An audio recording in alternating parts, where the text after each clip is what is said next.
Bonjour à toutes et à tous, bienvenue dans cette nouvelle édition du Sailing Café, qui est des rendez-vous mensuels. Et parfait, on a tout notre panel connecté.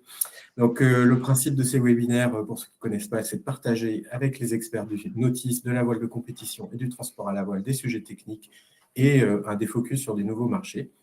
Ce rendez-vous a trouvé son public. On réunit à chaque fois entre 100 et 200 participants qui vous connectez chaque mois.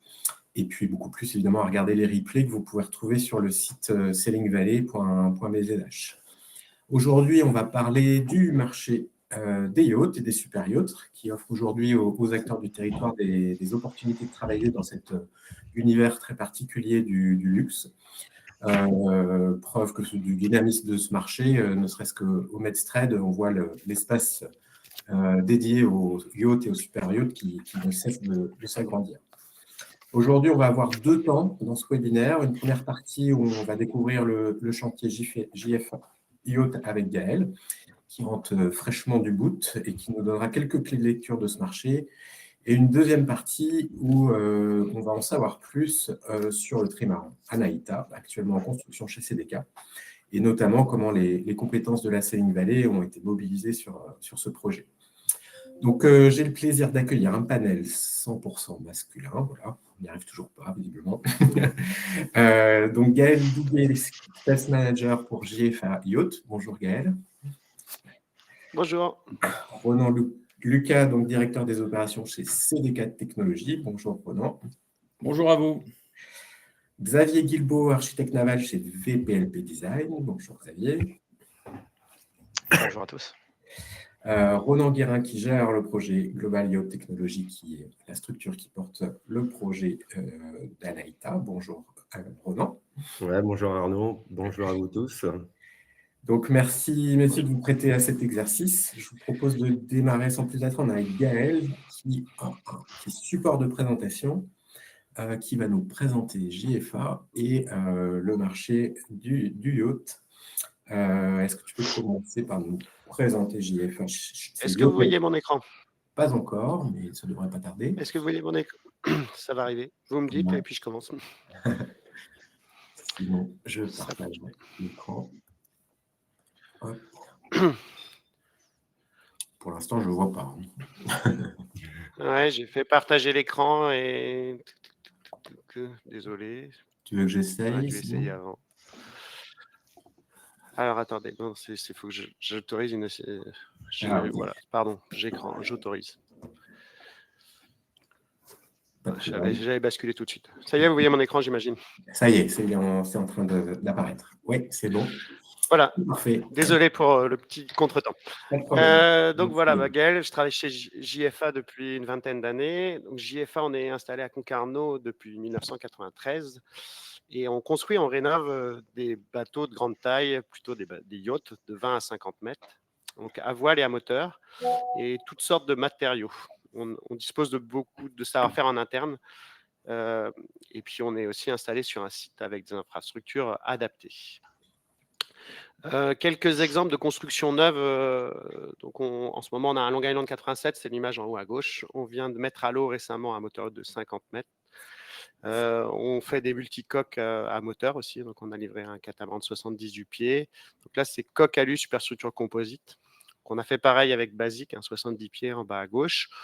On a développé une gamme de Long Island. Donc, on a déjà fait 2 85 pieds. Gaël, et puis, en bas à droite, c'est un exemple intéressant.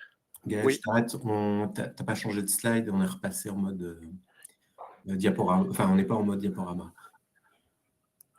Ah zut, bon, moi je suis désolé.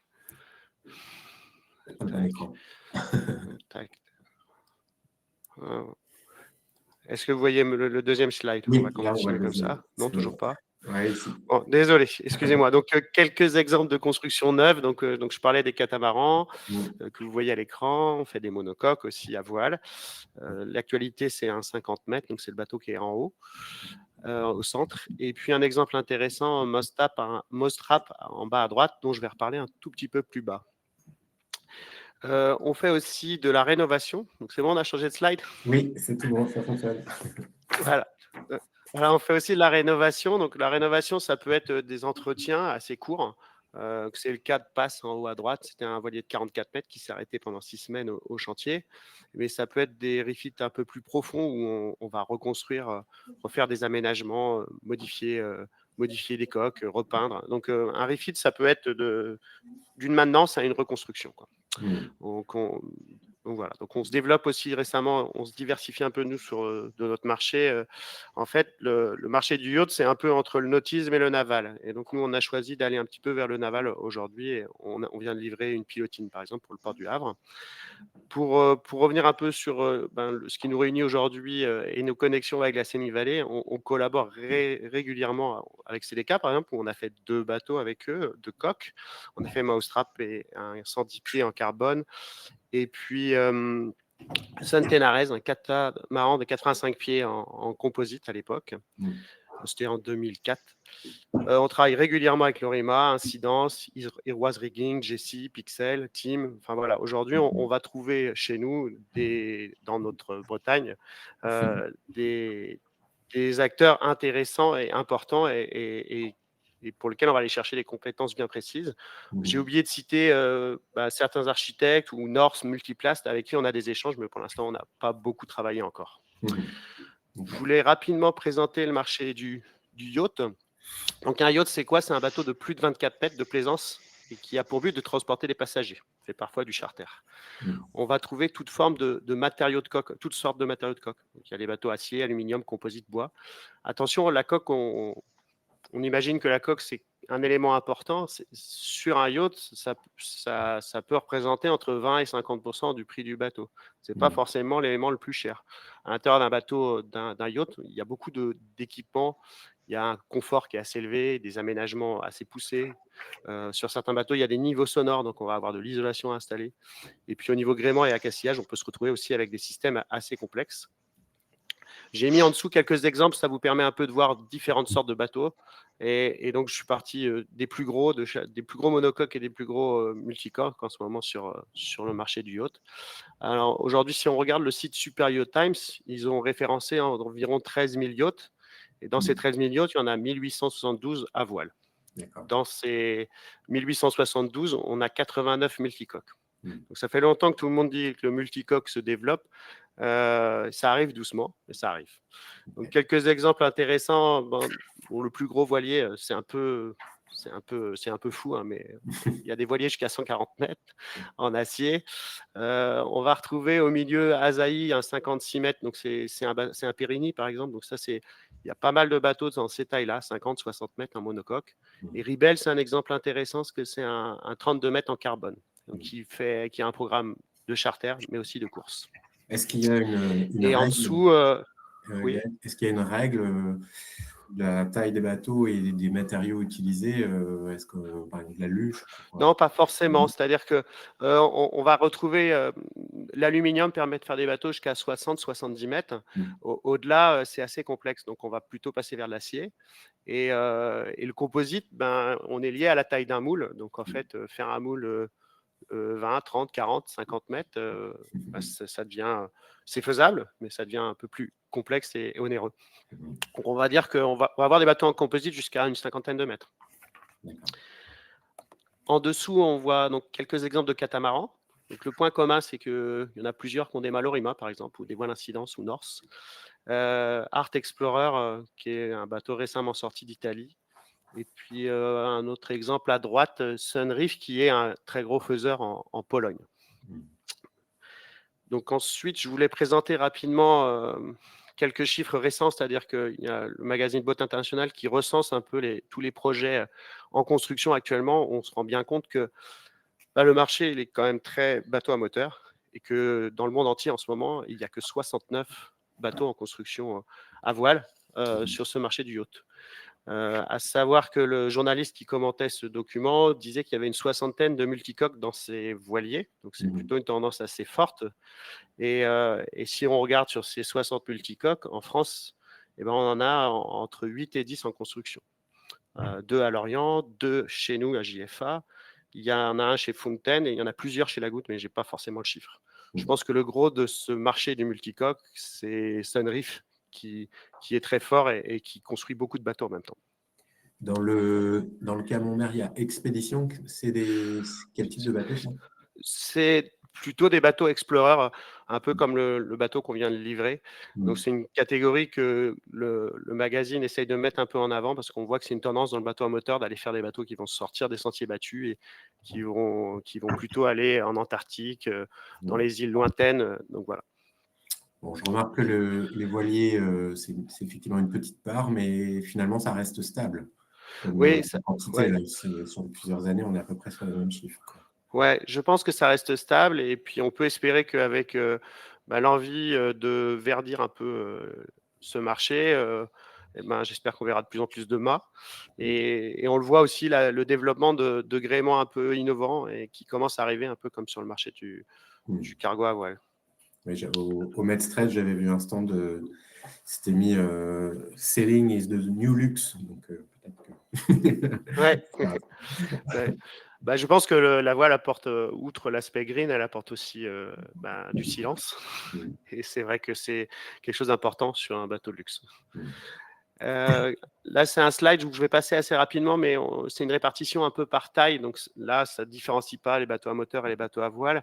On voit qu'il y a différents secteurs, quoi, jusqu'à 30 mètres, entre 30 et... Pardon, j'ai un appel. Entre 30 et 40 mètres, il y a un cœur de marché aussi entre 40 et 60 mètres. Et après, il y a les très, très gros. Sur ce marché global aussi, on a deux tendances. Enfin, on a les bateaux semi-custom et les full custom. Donc, ce qui va nous intéresser plutôt dans les bateaux à voile, il y a peu de bateaux semi-custom. Enfin, il y a les Sunreef globalement, il y a les Swan, il y a les Southern Wind, mais il n'y a pas beaucoup de chantiers qui proposent du semi-custom à la voile. Et on va souvent se retrouver avec du full custom. Une image intéressante, les gros acteurs, donc c'est plutôt les gros acteurs liés à c'est clairement des gens qui font plutôt du bateau à moteur, voire du très gros bateau à moteur. C'est le cas de l'Allemagne. Et je vais m'attarder un peu plus longtemps sur ce schéma-là. Donc, c'est qui construit des bateaux en ce moment, des yachts, qui construit des voiliers. Donc, on a Southern Wind en Afrique du Sud. Autrement, c'est assez marginal. Il y a quelques bateaux en Turquie. Les Turcs font parfois des voiliers. Donc, en France, forcément, on fait des voiliers.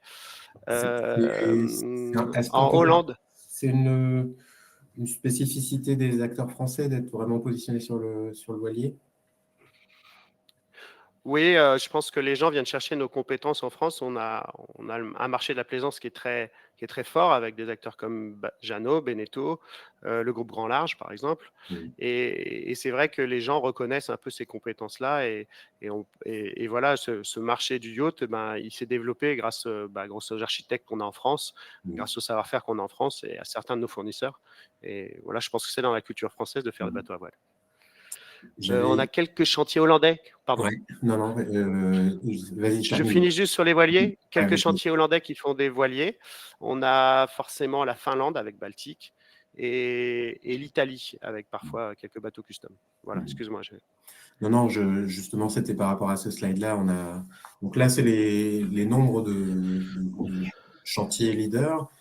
On retrouve la France bien positionnée, mais dans le slide précédent, on ne retrouve pas la France dans le top 5 des pays qui construisent. Non. C'est lié au moteur, en fait, c'est ça. Ouais, c'est-à-dire qu'en fait, là, on compte au tonnage. Donc, en fait, là, on voit qu'en Italie, il y a 240 000 tonneaux en construction. Et en France, un voilier comme Mousetrap, donc c'était 110 pieds en carbone, c'est à peine 200 tonneaux. Donc, on est très loin. Nous, le 50 mètres qu'on vient de mettre à l'eau fait moins de 500 tonneaux. Donc, en tonnage, voilà, en termes de volume, les Italiens sont très forts, quoi. Et là, ici, c'est plutôt le classement des pays dans l'ordre qui produit le plus de bateaux. Donc, voilà. Et ensuite, rapidement, le dernier slide que j'ai préparé, si j'arrive à l'afficher. Donc, je voulais vite fait expliquer un petit peu que, donc forcément, on imagine tous la construction, mais le marché de la réparation et de l'entretien est aussi un marché assez fort. Et en France, là-dessus, je pense qu'on a par contre, là, beaucoup d'acteurs, notamment dans le sud de la France, que le lieu de consommation, il y a beaucoup de bateaux qui restent dans le sud de la France et on va retrouver des gros faiseurs comme Monaco Marine ou la Ciotat, enfin, on va retrouver beaucoup d'acteurs pour entretenir les bateaux. Là, c'est quelques exemples pris chez nous avec des sorties d'eau, refaire des aménagements. Ça, c'est l'intérieur de Moonbeam 4 qu'on a entièrement vidé.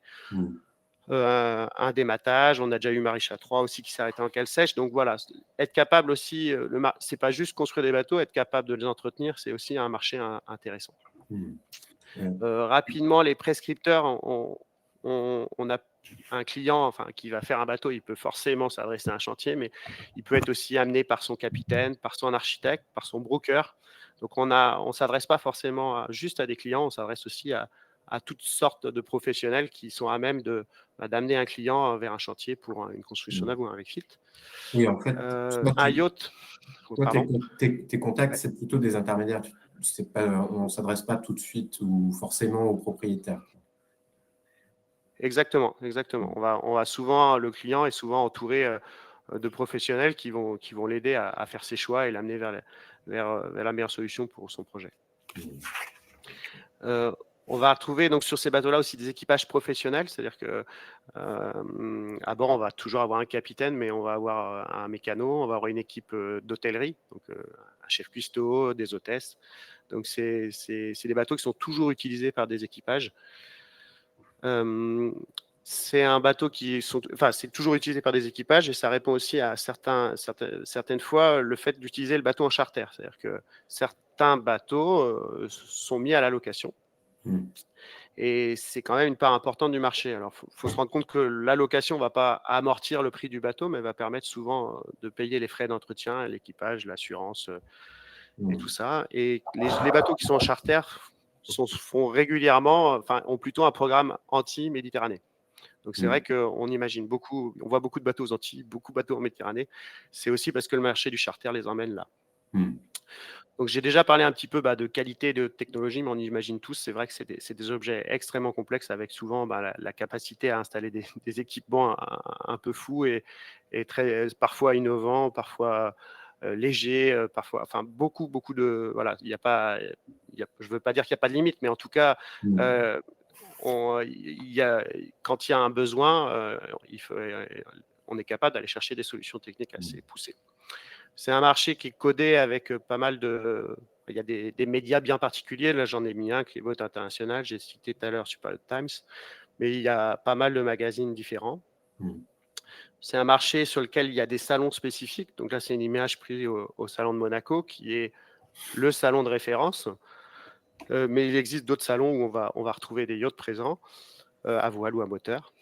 Et un dernier point, c'est la réglementation. C'est-à-dire qu'au-dessus de 24 mètres, pour pouvoir faire du charter, à moins d'avoir un pavillon un peu exotique et d'être dans une réglementation un peu... il y a quelques petites marges de manœuvre, mais la plupart des marchés par le charter est détenu un peu par... Les Anglais sont très forts et ils ont imposé leur réglementation. Et pour pouvoir louer un bateau au-dessus de 24 mètres, il faut souvent être conforme au MCA. Le MCA impose que le bateau soit classifié. Donc, en fait, on va souvent retrouver le Bureau Veritas, l'ILOID, le MCA, en conjonction avec le pavillon d'immatriculation du pays. Et comme les Anglais sont très forts, beaucoup de bateaux sont immatriculés aux îles Caïmans, à Malte, aux îles Vierges, donc des pavillons Red Ensign. Donc, c'est quelque chose d'assez particulier, mais qui est primordial pour moi quand on aborde ce marché. C'est bien faire attention à quelle réglementation on doit suivre. J'ai mis un lien ici que je peux afficher. Hop. Et je ne sais pas si vous voyez, cette page-là, voilà, elle permet de comprendre un petit peu les codes et qu'est-ce que ça veut dire, ces différents pavillons et classes. Voilà. J'ai fait un tour assez rapide, je voulais pas prendre trop de temps. Non, c'était très clair, Gaël. Voilà, j'espère que... Voilà, n'hésitez pas s'il y a des questions. J'avais une petite question. Est-ce qu'il y a un marché de l'occasion où on voit que chaque projet est unique, c'est ça, il n'y a pas un catalogue. Oui. Mais est-ce qu'il y a quand même un marché de l'occasion? Tu parlais d'un marché de la location, mais est-ce que ça fonctionne quand même aussi? Oui, aujourd'hui, on a tout un réseau de brokers qui est sur le marché et qui est en charge de vendre parfois des bateaux neufs, mais souvent des bateaux d'occasion. Et souvent, le bateau d'occasion s'accompagne derrière par un refit. C'est-à-dire que souvent, un client qui a la chance d'acheter un joli yacht en profite pour le mettre à ses couleurs ou adapter, à rajouter des équipements qui lui plaisent. Si ce n'est pas confidentiel, la part d'activité de GFA entre le refit, maintenance et bateau neuf? Ça varie énormément. Il y a des années où on fait que du neuf et des années où on fait du refit. Donc c'est pas vraiment, On va dire qu'en ce moment là, on va peut-être être à 70% de bateaux neufs et peut-être 25 de refit et 5% de bateaux professionnels. D'accord, très bien. Merci beaucoup Gaël, c'était limpide. Oui, tu nous diras si on peut mettre le lien, la présentation. Bien sûr, pas de souci. Avec plaisir. Merci beaucoup. Je vous propose de changer deux projets. On a parlé composite, là on va parler du premier trimaran de croisière de 200 pieds, qui est donc Anaïta. Et comme c'est indiqué sur le site du projet, au cœur de la Sailing Valley, un peu comme le projet FC Cube, là, un catamaran de 125 pieds qui se construit aussi juste en face de CDK. Donc, c'est aussi pour ça qu'on a voulu faire un petit zoom sur ce marché, parce qu'on a quand même deux très beaux bateaux en cours de construction, ne serait-ce qu'à Lorient. Ronan, je te propose de présenter le projet, puis l'équipe. Je crois que il y a 3 fondateurs, Ulysse et Gwen. Ce serait bien aussi de... Oui, exactement. Tout d'abord, je voudrais remercier Gaël là, pour ta présentation du marché du yachting. Elle était très claire. Et effectivement, nous, avec le projet Anaïta, on est aussi en plein dans le marché du yachting, parce qu'avec Global Yacht Technology, qui est une nouvelle société créée pour ce nouveau trimaran, on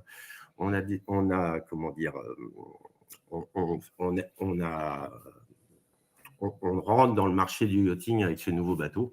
Donc, Global Yacht Technology, c'est une nouvelle société spécialisée dans l'architecture navale, l'ingénierie.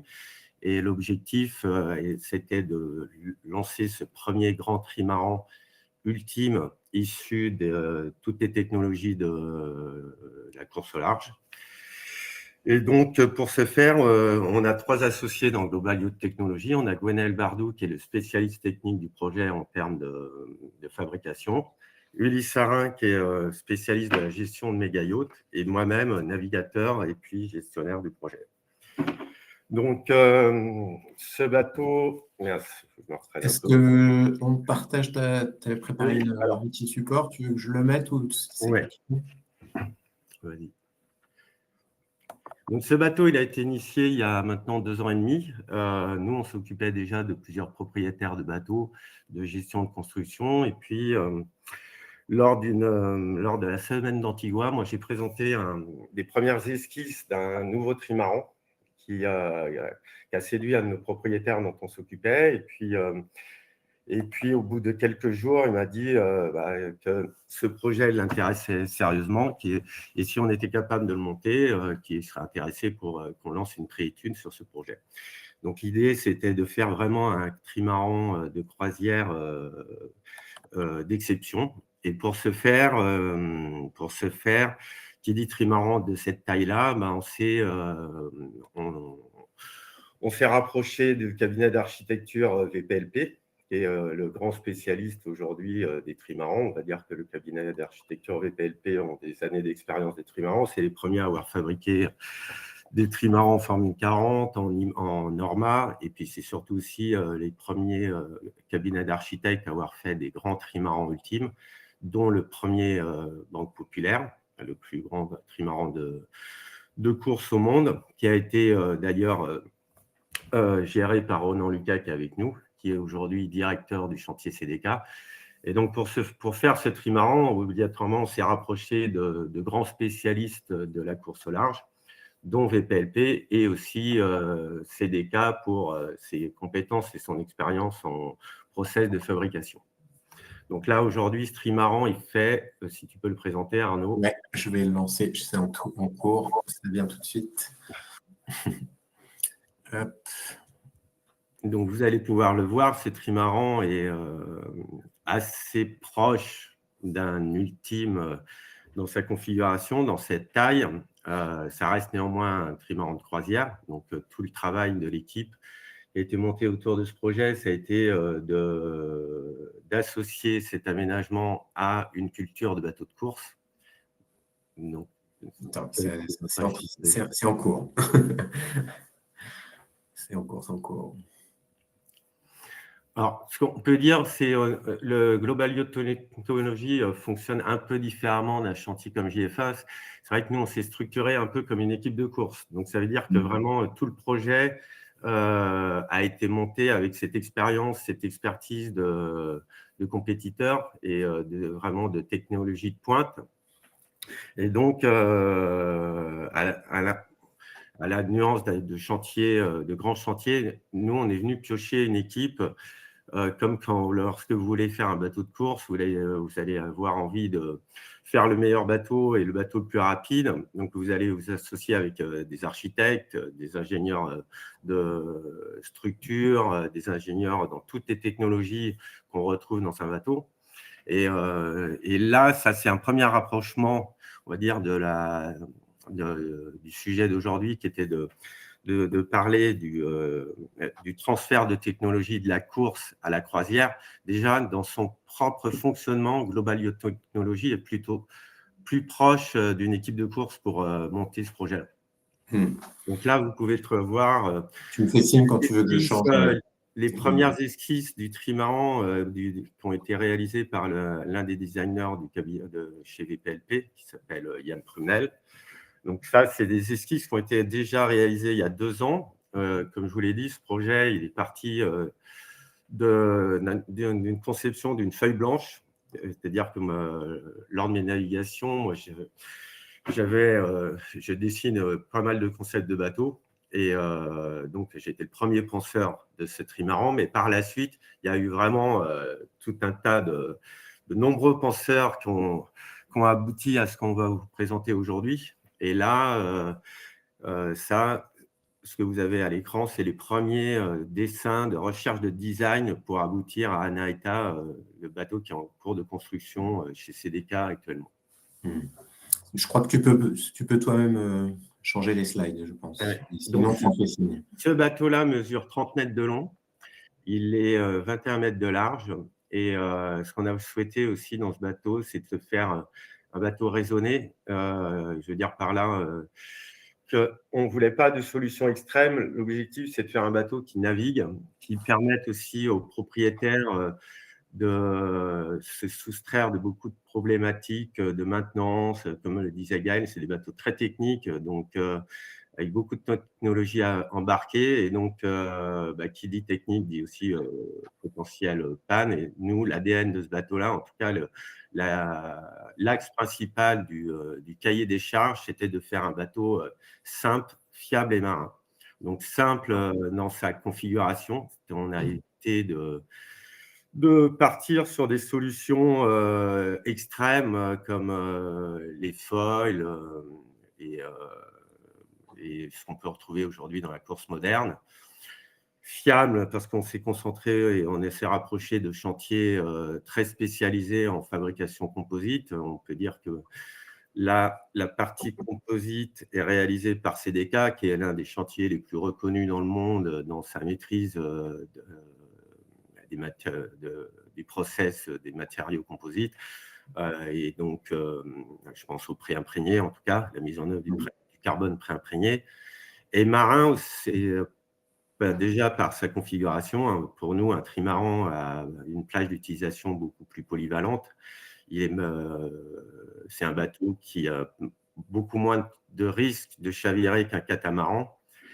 Et on l'a fait de manière à ce que le bateau ne puisse pas couler. C'est-à-dire que ce bateau-là, on retrouve ses appendices essentiellement sur les flotteurs. Mais ça, comme le disait aussi Gaël, Anaïta est dans la gamme de bateaux de yacht. Donc, on est un bateau suivi par la classe, par le bureau Veritas. Et donc, le bateau, lui, est pourvu de cloisons étanches sur toutes les longueurs des flotteurs et de la coque centrale. Donc, ça le rend insubmersible. D'accord. Juste, je reviens un petit peu sur l'origine, tu as dit que tu avais fait quelques dessins.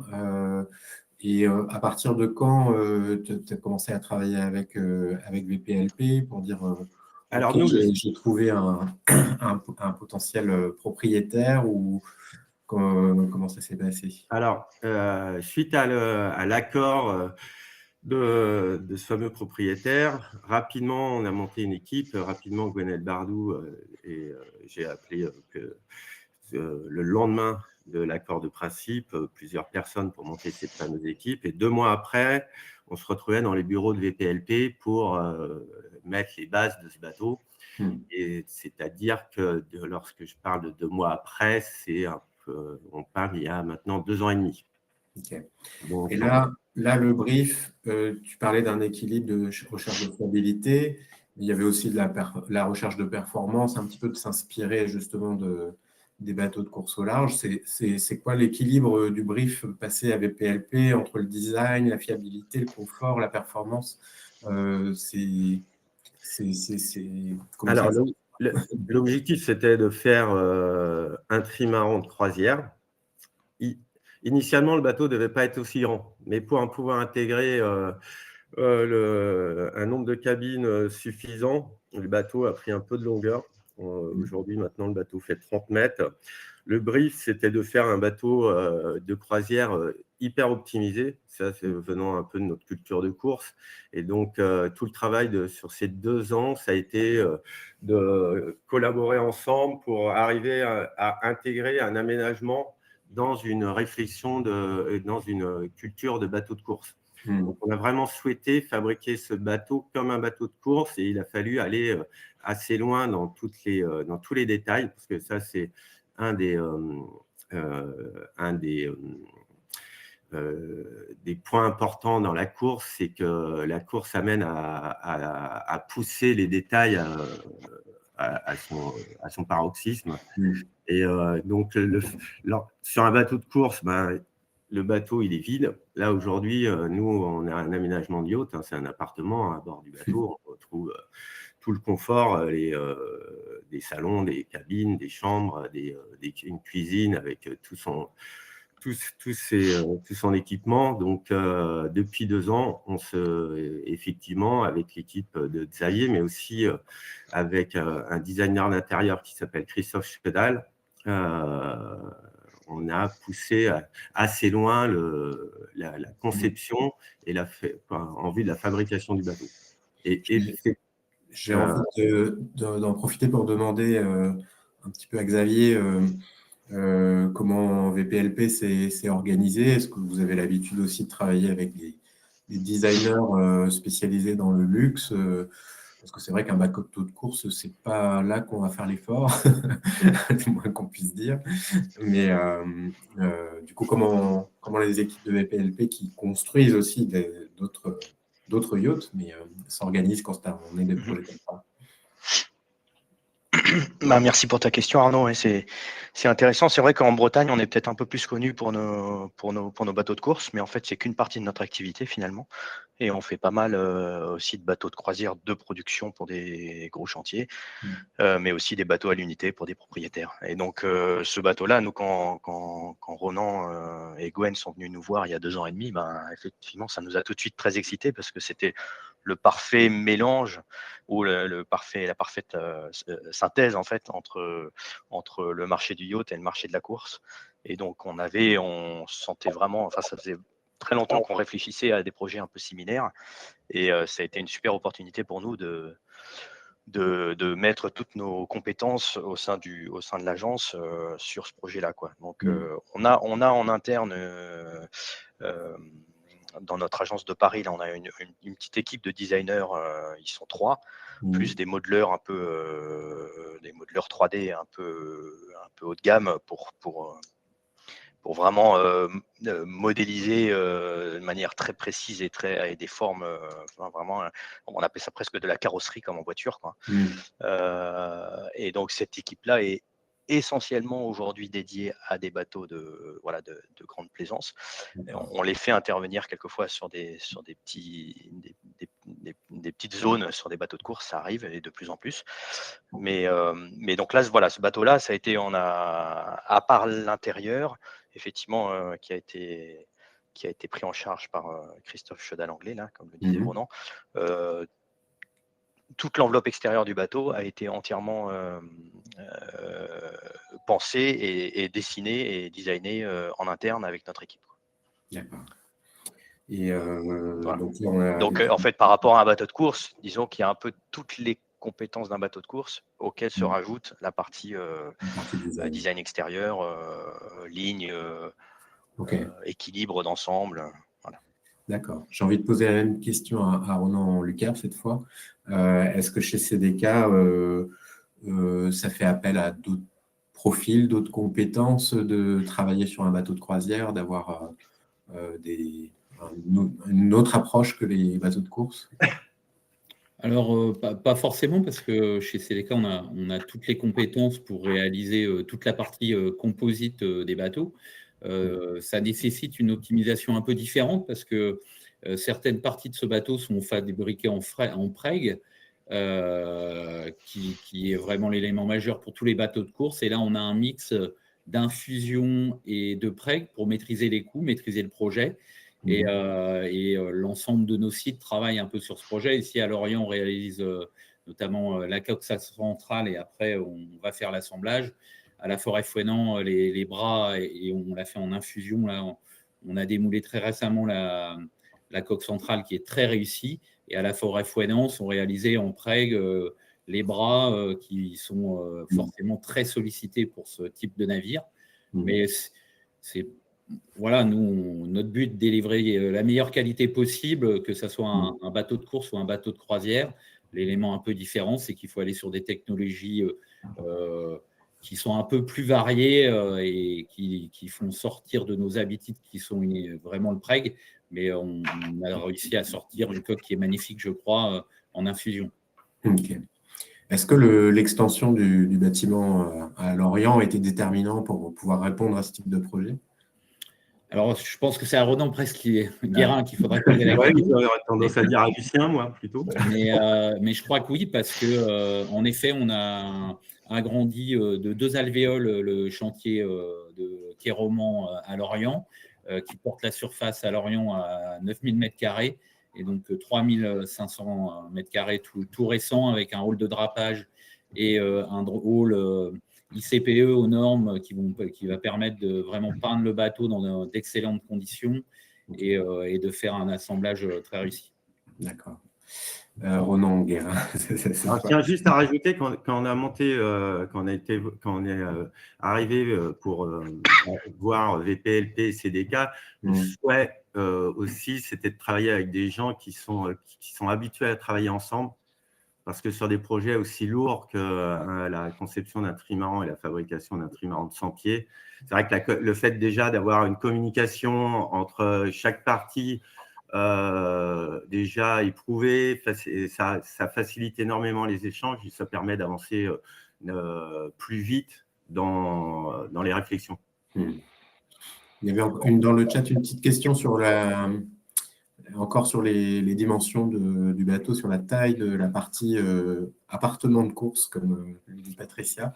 La partie finalement zone de vie, c'est quel grand appartement parisien ou... Alors, je vais présenter l'intérieur par la suite. Ok, d'accord.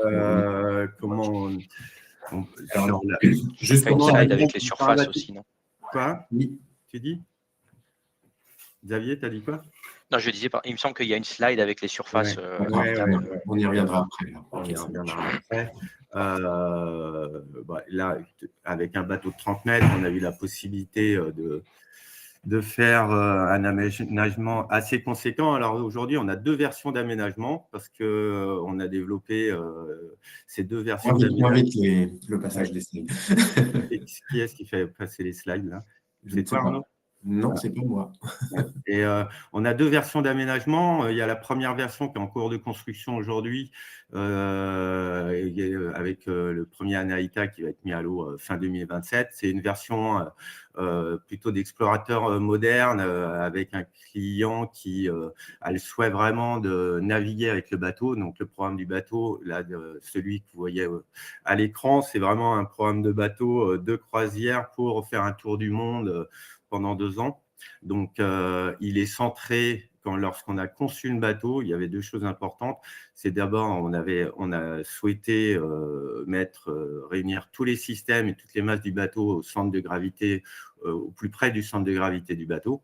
Et la deuxième critère du cahier des charges, c'était d'avoir une cuisine au milieu de l'aménagement.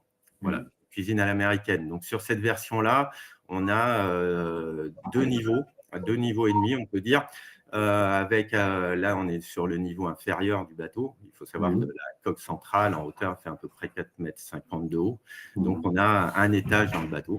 Une partie inférieure avec une grande cabine propriétaire à l'arrière. Alors là, si tu peux repasser. Je repasse, oui. Ouais, une grande cabine à l'arrière propriétaire. À l'avant, une grande zone de vie pour l'équipage et à son centre, toute la partie système du bateau, qui est assez conséquente vu le confort de ce navire. Ensuite, lorsqu'on rentre dans le bateau par l'extérieur, on a d'abord un grand salon de pont extérieur à l'arrière, sur le bras arrière, qui fait une largeur de 8 ou 12 mètres de large, je ne sais plus, Xavier, 8 mètres de large. Et on arrive à l'intérieur du bateau par la baie vitrée et on accède directement sur une grande cuisine à l'américaine.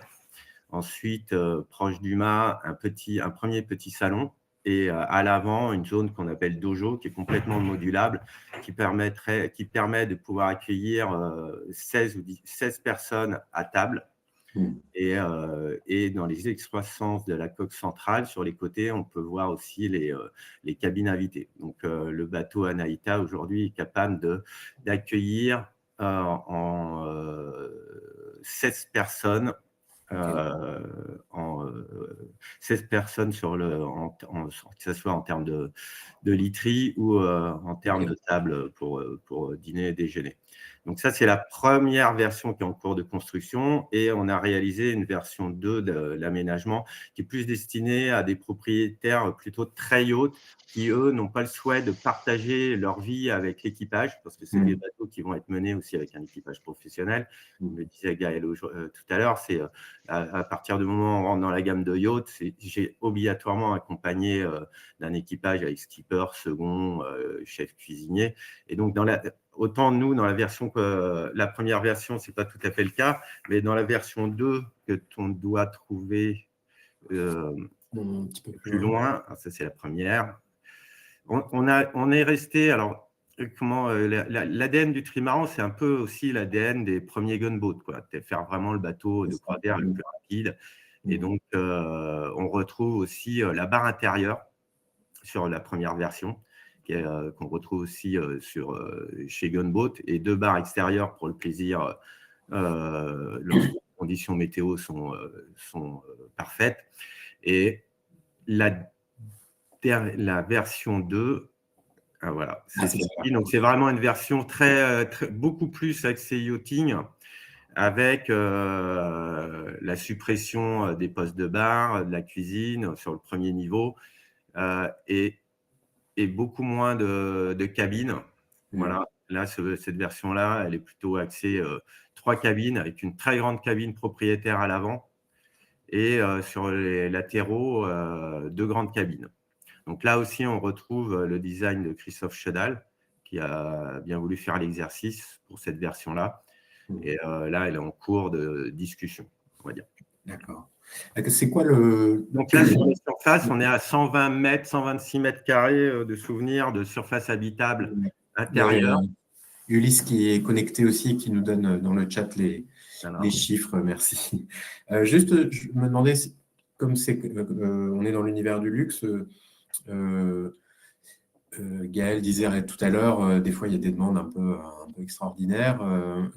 Comment on gère on dit oui à tout, à toutes les demandes les plus originales possibles, ou c'est de la discussion avec un client finalement comme les autres? Alors nous, on a une chance extraordinaire avec VPLP, Global IoT et CDK, c'est qu'on a une carte blanche par notre propriétaire. Donc vraiment, ça c'est assez rare. Je pense que Gaël doit sûrement aussi ne pas avoir la même chance, mais le fait d'avoir cette carte blanche de la part de notre propriétaire, ça change énormément les choses. Donc on lui fait évidemment des points réguliers de la conception. Il valide obligatoirement les choix qu'on réalise, mais on a une certaine liberté de conception et de fabrication pour réaliser ce bateau unique. Sur la partie matériaux, justement, finalement, tu parlais de chasse au poids. Est-ce que Xavier ou Ronan, Lucas, finalement, c'est comme un bateau de course, là aussi, on cherche à alléger le bateau le plus possible, mais est-ce que c'est plus de fiabilité que sur un bateau de course, ou enfin, dans le bateau de course, on va chercher la limite. Est-ce que là, c'est la même règle? On cherche la chasse au poids aussi. Je peux peut-être Oui, Xavier. répondre sur ce point. Enfin, Ronan, n'hésite pas à compléter, mais oui, effectivement, c'est un bateau de croisière avant tout, mais le poids reste l'ennemi numéro un sur ce genre de bateau, sur des multicoques en particulier. Donc, on est depuis le début, c'est un sujet récurrent dont on parle tous les jours. On est vraiment très attaché à faire en sorte que le bateau, en fait, plus on sera léger, c'est une boucle vertueuse. Plus on sera léger, moins on aura besoin de surface de voilure pour faire avancer le bateau, et moins on aura besoin de puissance de moteur, de gasoil pour le faire avancer au moteur.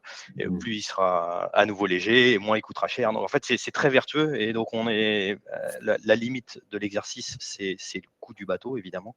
Donc il y a un équilibre à trouver entre des matériaux un peu exotiques qui pèsent moins lourd mais qui coûtent plus cher.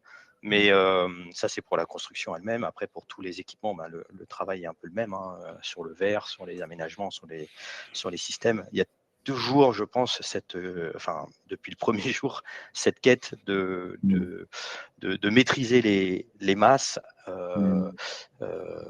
voilà, pour maîtriser les performances du bateau. Parce que le but du jeu, c'est quand même d'avoir un bateau de croisière, certes, mais de croisière rapide pour pouvoir aller vite d'un endroit à un autre. Voilà. Non, et puis, ce qu'on peut dire, c'est que dès le début de VPLP, on choisit d'aller vers ce qu'on appelle un RM, au moment de redressement du bateau, qui était assez bien appréhendé par eux-mêmes. C'est-à-dire qu'aujourd'hui, on est sur un bateau à 205 tonnes mètres, et c'est des ratios qu'on retrouve sur les ultimes précédents, on va dire les ultimes archiméridiens. Et donc, on a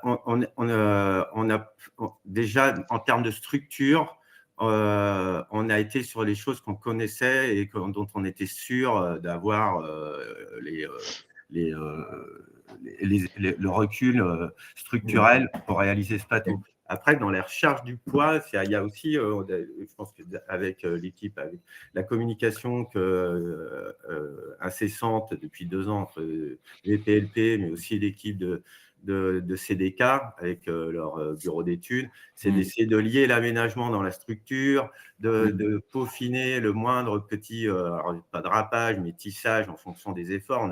On a rentré très tôt aussi nos fournisseurs, que ce soit le fabricant des voiles, le fabricant du gréement, et même aussi tout ce qui est hydraulique, pour essayer d'optimiser au mieux le poids du bateau. Quand je pense au câble électrique, par exemple, le fait de pouvoir réunir tous les batteries, les moteurs, tout au même endroit avec les groupes électrogènes, ça fait des réductions de longueur de câble.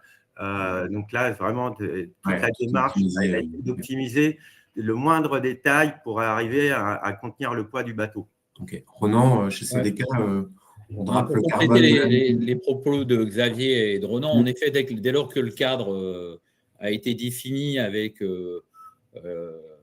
la masse prévisionnelle du bateau, nous, il est notre devoir, tout comme un bateau de course, de respecter le poids des pièces fournies. Donc, il y a la même rigueur qui peut être appliquée pour le Gitana 18 qui va être mis à l'eau dans quelques semaines que pour Anaïta. C'est chaque pièce qui est construite par CDK est pesée, rentrée dans un devis de poids qui doit respecter et on se met une forte pression côté chantier pour être dans le cahier des charges de masse qui a été précisé. Et contrôlé, le bateau est entièrement contrôlé en ultrasons et aussi contrôlé par le bureau Veritas. Et on est vraiment dans les masses côté VPLP et GIT de ce qu'on avait fait sur Banque Populaire 5 à l'époque, le plus grand trimaran du monde. En effet, c'est quasiment les mêmes moments de redressement et c'est les mêmes méthodes qui sont appliquées, que ça soit en contrôle de masse, en expertise, en suivi du projet. Donc en fait, c'est assez rare d'avoir un bateau où le moindre centimètre carré a été contrôlé en ultrasons. Ok. Il y avait une question aussi dans le chat. Xavier, tu m'avais parlé d'un simulateur qui avait été mis en place aussi pour montrer comment finalement le bateau se comportait en navigation. Est-ce que tu peux nous en dire un petit peu plus? C'est vos propres logiciels, j'imagine. Oui, tout à fait. C'est un logiciel qu'on a développé en interne depuis 5-6 ans maintenant, qu'on utilise essentiellement sur les bateaux de course pour valider le comportement des bateaux dans la mer, notamment. C'est un simulateur dynamique. Donc ça nous sert énormément évidemment en ultime et en IMOCA, mais on commence également à l'utiliser dans le maritime et dans la croisière. Et effectivement, on l'a pas mal utilisé sur ce projet Anaïta pour valider le comportement du bateau dans la mer. Justement, on se posait pas mal de questions sur comment, quand le bateau allait être appuyé sur un flotteur, comment le flotteur allait passer dans la houle et comment le train de vague allait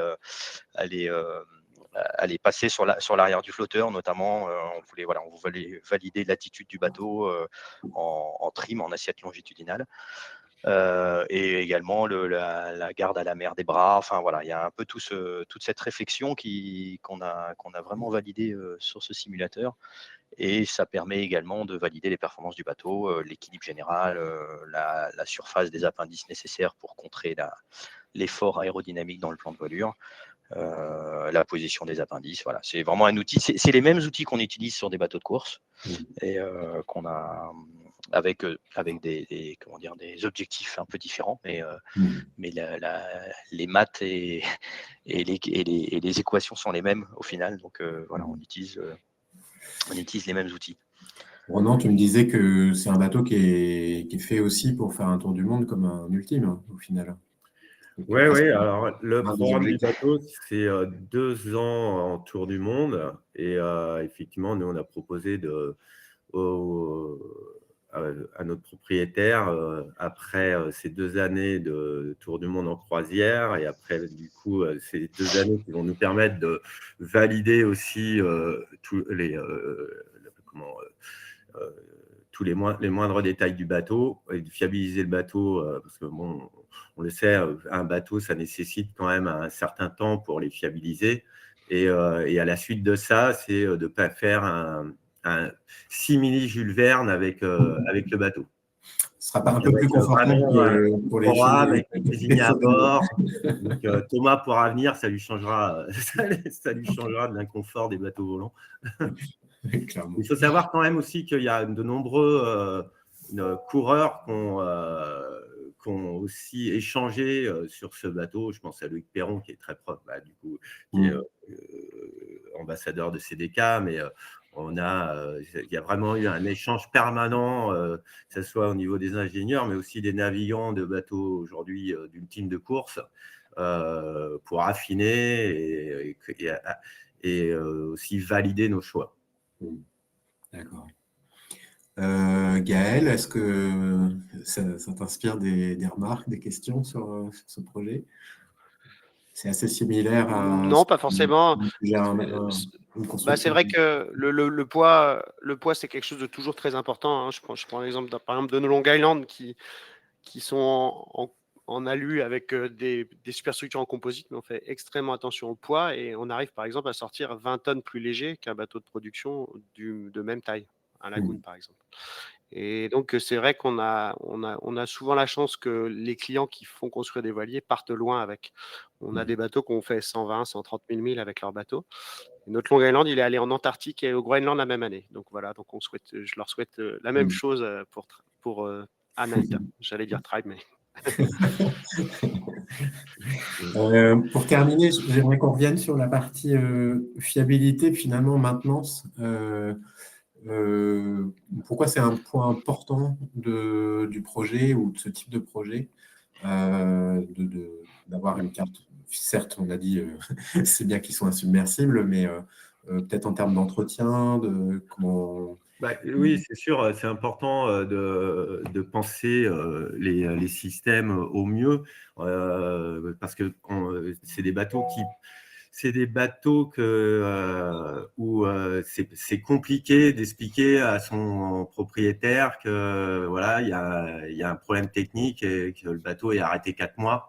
Donc ça, c'est des choses qui passent assez mal. Donc l'idée, c'est pour ça que nous, on a essayé de simplifier et aussi d'aller voir depuis 2 ans, on va dire, tel type de matériel, de savoir avec ceux qui les réparent, quels sont leurs indices de réparabilité, aussi leur fiabilité dans le temps. Donc, on a essayé de faire tout cet exercice pour arriver avec des produits, mais ça, JFA le fait aussi, tous les grands chantiers le font pour effectivement éviter de bloquer un bateau. Donc là, sur celui-ci, en tout cas dans le programme du numéro 1, qui est un programme de tour du monde, il y a de la redondance sur tous les systèmes. Donc, il y a 2 moteurs, il y a 2 groupes électrogènes, tout est doublé pour éviter justement parce que l'énergie sur un yacht est essentielle.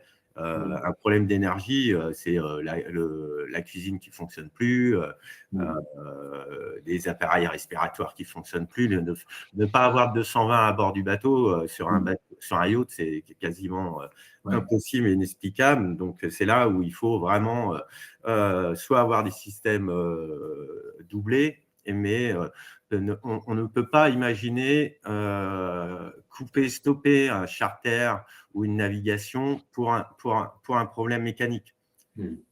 Ça veut dire que tu cartographies déjà des entreprises un peu aux 4 coins du monde qui sont capables d'intervenir. Alors nous, on va monter avec Global Yacht Technology, on est plutôt proche comme je te disais au début, d'une structure des types de courses. Donc on a déjà avec nous, c'est un bateau qui est essentiellement fabriqué par aussi par des boat builders qui viennent de la course. Et on a une équipe en interne qui vont un peu comme en CIJP, un spécialiste en hydraulique, un spécialiste en électricité, qui vont suivre le montage du bateau, la fabrication d'ailleurs, et qui, dans la vie du bateau, derrière, seront en mesure d'intervenir en cas de problème. Aussi des problèmes composites, entre autres. Donc, on est un peu structuré différemment sur ce projet. Ok. Il y a Benoît qui me propose une très bonne question de conclusion, qui demande si à terme, finalement, on n'est pas parti sur une mini-série de bateaux comme ça. En fin de compte, on a les moules, on a le design, on a vu une autre forme de design intérieur. C'est un peu l'idée de passer en mode série ou... Non, l'idée aujourd'hui, c'est on traite ces bateaux-là en voilier unique. Hein. Donc, voilà, le premier, déjà, lui, va marquer, je pense, l'histoire de la voile, parce que c'est quelque chose de nouveau, un nouveau trimaran. Et effectivement, derrière, les moules sont existants. On a le souhait, on commence à le commercialiser, donc on a le souhait d'en faire d'autres, mais en sachant que le deuxième ne sera pas à l'image du premier, mais c'est de faire des bateaux numérotés. Oui. En utilisant les moules. Si on revient au début du projet, on avait déjà imaginé réutiliser les moules de Banque Populaire. avec Xavier. On a essayé aussi de récupérer les moules de SVR. On a fait les exercices, les mâts d'anciens bateaux de course et on n'y est pas arrivé. Au final, maintenant, on a fabriqué des moules à l'occasion d'Anaïta 1. Mais oui, l'objectif, c'est de pouvoir en tirer 2, 3 autres bateaux supplémentaires. Okay. Une dernière question, c'est quoi la durée de vie de ce type de bateau au final La durée... Pas de date de fin. La durée de vie, déjà le bateau est en majorité en fibre de carbone, le fibre de verre est aussi. La fibre de carbone a l'avantage d'avoir un vieillissement assez long. Voilà, une durée de vie assez longue, donc on peut facilement imaginer ce bateau, s'il est bien entretenu, bien refité dans sa vie, la fatigue et durée de vie du carbone, c'est 100 ans, ça doit être très bien comme un classe J de l'époque, même s'ils sont tous hétérocètes, mais c'est un bateau qui peut, dans 50 ans, pourra naviguer encore, s'il a été bien entretenu et bien utilisé. Forcément. Très bien, merci beaucoup. On arrive au terme de cette heure qui est passée très vite. On aurait pu discuter encore longtemps, c'est bien. Merci beaucoup pour vos interventions. Je pense que ça nous a éclairé sur ce marché un petit peu particulier et ces bateaux magnifiques. On se retrouve pour un prochain Sailing Café. On parlera de foil dans le transport maritime. Il sera un petit peu plus tôt que d'habitude puisqu'il y aura les vacances de février. Mais donc mi-février, Audrey va vous envoyer les invitations très bientôt, si c'est déjà fait, je ne sais plus. Donc notez, enfin, pour terminer, que le programme Bretagne Sailing Valley est porté par l'agence de développement de la région Bretagne, qui s'appelle Bretagne Next. Nous ouvrons actuellement la campagne d'adhésion, donc n'hésitez pas à aller faire un petit tour sur le site et à cliquer sur le bouton adhérer, j'en profite, pour faire un peu de promo. Un peu de pub, des espaces pub. Merci encore et merci d'avoir écouté ce Sailing Café et à la prochaine fois, on parlera des foils. À bientôt. Merci. Merci beaucoup, bonne journée. Bonne journée. Merci Arnaud. Merci, au revoir. À bientôt. Au revoir. Merci, au revoir. Au revoir.